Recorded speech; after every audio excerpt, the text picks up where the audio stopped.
नमस्कार, बीच न्यूज 24 में आप लोगों को स्वागत है। जी हाँ, ईरान का ब्रिक्स के लिए आवेदन, क्या चीन बढ़ाएगा भारत का मुश्किलें? ब्राजील, रूस, भारत, चीन और दक्षिण अफ्रीका का संगठन ब्रिक्स में एक नया सदस्य देश शामिल हो सकता है। ईरान ने ब्रिक्स का हिस्सा बनने के लिए आवेदन किया है और इस पर विचार किया जा रहा है। समाचार एजेंसी रॉयटर्स के मुताबिक ईरान ने ब्रिक्स समूह का हिस्सा बनने के लिए आवेदन किया है। ईरान का विदेश मंत्रालय का प्रवक्ता सईद खतीबजादह ने कहा कि ब्रिक्स में ईरान की सदस्यता दोनों पक्ष के लिए मूल्यवान होगा। ईरान के साथ साथ अर्जेंटीना भी ब्रिक्स की सदस्यता के लिए आवेदन किया है।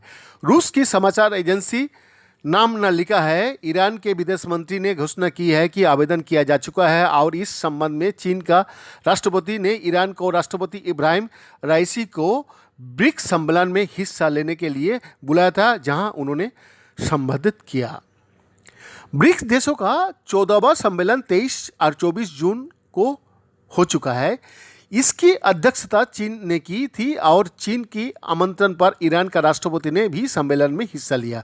इब्राहिम राइसी ने इस दौरान कोरोना वायरस महामारी, जलवायु परिवर्तन, क्षेत्रीय और अंतर्राष्ट्रीय टकराव से वैश्विक शांति और संबंध पर बड़े प्रभाव की बात की। उन्होंने इस दौर में देशों का बीच बातचीत को बहुत जरूरी बताया।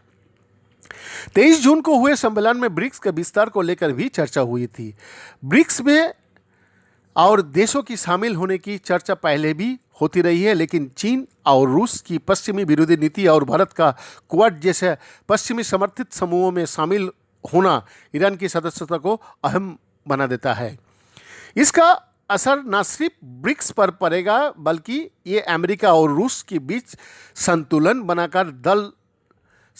बनाकर चल रहे भारत की विदेश नीति को भी प्रभावित करेगा।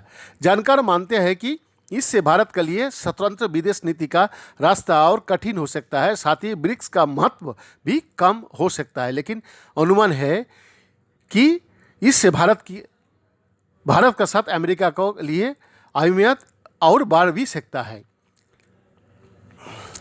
इस संदर्भ में ब्रिक्स की भूमिका भी सामने आती है। प्रोफेसर भारद्वाज कहते हैं कि मूल रूप में ब्रिक्स का आर्थिक तौर पर पश्चिमी को विकल्प के तौर पर बताया गया, ताकि पश्चिम का साथ मूल्यभाव की ताकत बढ़ सके और उस पर निर्भरता कम हो सके। अब चीन इस गुटों को अमेरिका विरोध में इस्तेमाल करने का कोशिश कर रहा है। 14वीं सम्मेलन में भी चीन ने अमेरिका पर निशाना साधते हुए गुटबाजी में शामिल ना होने और शीत युद्ध की मानसिकता को बढ़ावा ना देने की बात कही थी। वही इस बार रूस भी खुलकर चीन का साथ दिख रहा है, लेकिन जब चीन उभरती हुई ताकत बना तो अमेरिका ने भारत का साथ अपने संबंध पर पुनर्विचार किया। चीन को भारत के जरिए एशिया में ही चुनौती दी गई है। ये भारत का पक्ष में था, क्योंकि उसका चीन का साथ सीमा विवाद चलता रहा है। फिर भी भारत एक स्वतंत्र विदेश नीति का वकालत करता रहा है। भारत कहता है कि वो किसी एक गुट का हिस्सा नहीं रहेगा और अपने हित के अनुसार समूहों से जुड़ेगा। अब अगर ईरान ब्रिक्स में शामिल होता है तो इस संगठन में अमेरिका विरोधी देशों की संख्या में इजाफा हो जाएगी। ईरान लंबे समय से अमेरिकी प्रतिबंधों का सामना कर रहा है, जिससे उसकी आर्थिक हालत खराब हुई है। उसे भी नए बाजार चाहिए और ब्रिक्स उसके लिए एक बेहतरीन मौका हो सकता है, लेकिन ईरान और भारत का संबंध का बीच अमेरिका के साथ संतुलन बनाना भारत के लिए भी एक चुनौती बन सकता है। वैद्यनाथ दास का रिपोर्ट, बीच न्यूज 24 न्यूज 7।